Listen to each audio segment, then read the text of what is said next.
I am going to give you the complete method for a Grade B OET letter, from the moment you open the case notes to the final check before time runs out. Referral, discharge, or transfer, the method is the same. Everything in this video comes from patterns in over 9,500 real letters our team has corrected since 2014 for doctors and nurses preparing for this exam. The mistakes repeat, so do the fixes. First, the idea that everything else hangs on. OET Writing is not an English essay. It simulates a real clinical handover. One real reader, a GP, a specialist, a nurse, a carer, who must act on your letter. Every mark you gain or lose traces back to how well you serve that reader. The method has 5 steps. 1. Read the task backwards. 2. Select the case notes. 3. Structure the letter. 4. Match the register. 5. The 5-minute final check. Let's start where most candidates never start, with how the exam actually grades you. Your letter is assessed on 6 criteria: purpose, content, conciseness and clarity, genre and style, organization and layout, and language. 6 scores, 1 letter. Now look closely. Purpose, content, conciseness, organization, 4 of the 6 criteria have almost nothing to do with grammar. They measure whether you understood your reader and served them. This is why candidates with excellent English still miss Grade B. Good English is not enough. Think of it this way. Language accuracy is the floor. It keeps you from falling. But the reader-focused criteria are the ceiling. They decide how high you score. The 5 steps target exactly those. Step 1. Step 1. Read the task backwards.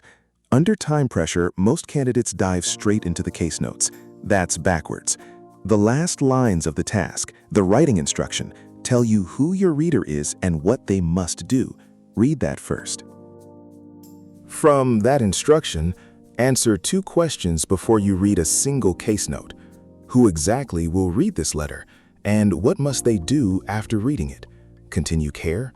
Assess urgently? Supervise recovery? Everything you write will be filtered through those 2 answers. Here's what that looks like. The task says, write to Miss Priya Sharma, community nurse, who will continue wound management at the patient's home. 2 answers, instantly. My reader is clinical but community-based, and her job is ongoing wound care. I now know what she needs and what she doesn't.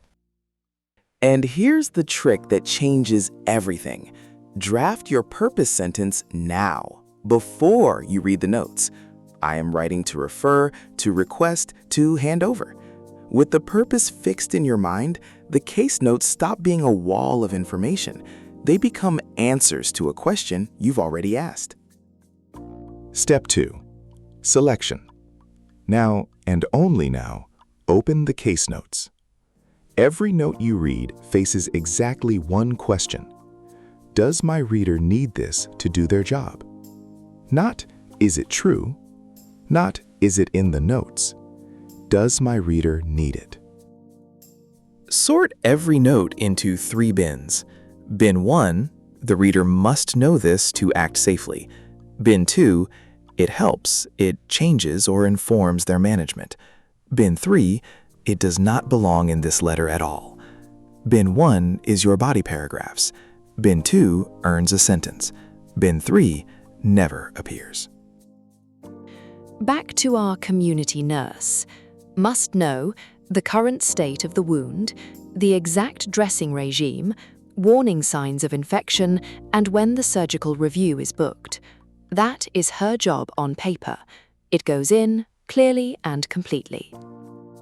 Helps to know the patient is diabetic, slower healing. She's on anticoagulants, bleeding risk. She lives alone, compliance and support matter. 1 sentence each, context that genuinely changes how the nurse works. and bin 3. This is where marks bleed away. Normal observations from admission, the nausea that resolved 2 days ago, an appendectomy from 2015. All true, all in the notes, all useless to a wound care nurse. Including them doesn't show thoroughness, it shows you weren't thinking about her. One warning before we move on. Never copy note phrases word for word. Case notes are telegrams, wound edges clean, no discharge. Your letter speaks in sentences. The wound is healing well with clean edges and no discharge. Transforming the notes proves language control. Transcribing them proves nothing. So you've selected exactly what your reader needs. But a bag of correct facts is not a letter. Structure decides whether your reader can actually use what you've chosen, and it's worth 2 of the 6 criteria on its own. Step 3. Step 3. Structure. Your opening paragraph has a fixed job, who the patient is, and why you are writing. 2 lines maximum. Remember the purpose sentence you drafted back in Step 1? It finally lands right here at the top, where your busy reader looks first. I am writing regarding Mrs. Eleanor Hayes, a 72-year-old woman who requires continued wound management at home following a total hip replacement on the 4th of July. Who she is, why you're writing, what happens next. 11 seconds of reading, and your nurse knows her entire job. Then, order your body paragraphs by what the reader needs first, not by the order of the case notes. Current condition and management plan first. That's her daily work. Relevant history second. Medications and social context third. The case notes are written in hospital time. Your letter is written in the reader's time. Keep the discipline of one idea per paragraph. If you find yourself writing also twice in the same paragraph, it's probably 2 paragraphs. White space is not wasted space. It's how a scanning reader finds things. And close by handing over cleanly. Restate the action you need. I would be grateful if you would continue her dressing changes as outlined. Offer contact for questions and stop. No new information ever enters in the final paragraph. Step 4. Structure serving the reader. 1 step left in the writing itself, the words. Because here's the subtle part. The same sentence can be exactly right for one reader and completely wrong for another. Step 4. Step 4. Match the register. 1 question sets your vocabulary for the whole letter. Is my reader clinical or lay? A doctor, a specialist, a nurse, clinical. A patient, a parent, a care home manager, lay. Decide once, apply everywhere. Writing to a clinician. Use precise terminology. Hypertensive managed with ramipril is perfect. And never explain what they already know. Telling a GP what physiotherapy is for wastes words and quietly insults your reader. Writing to a patient or carer, translate everything. High blood pressure, controlled with medication. No abbreviations, not even BP. Slightly warmer in tone, but still a professional letter, never a chat. Some rules hold for every reader. Fully formal, no contractions. She is, never she's. And no memorized showpiece sentences. Examiner-style readers spot a pre-learned template instantly, and it reads as exactly what it is, writing for the exam, not the reader. And on grammar, accuracy matters, but communication outweighs decoration. A simple sentence that is clear and correct beats an ambitious one that wobbles. You are not paid marks for subjunctives. You are paid marks for a reader who understood everything. First read. Step 5. The final check. Protect the last 5 minutes of your 45 because they routinely earn more marks than the first 5. Here is the exact checklist. 1. Is the purpose unmissable in paragraph 1. 2. Read each sentence asking, does my reader need this? Cut anything that fails. 3. Is the body around 180 to 200 words? Over that usually means bin 3 material crept in. 4. Check every name, date, and drug spelling against the notes. Clinical accuracy is credibility. Then the last 30 seconds, become Miss Sharma. Read the letter cold, once, at speed.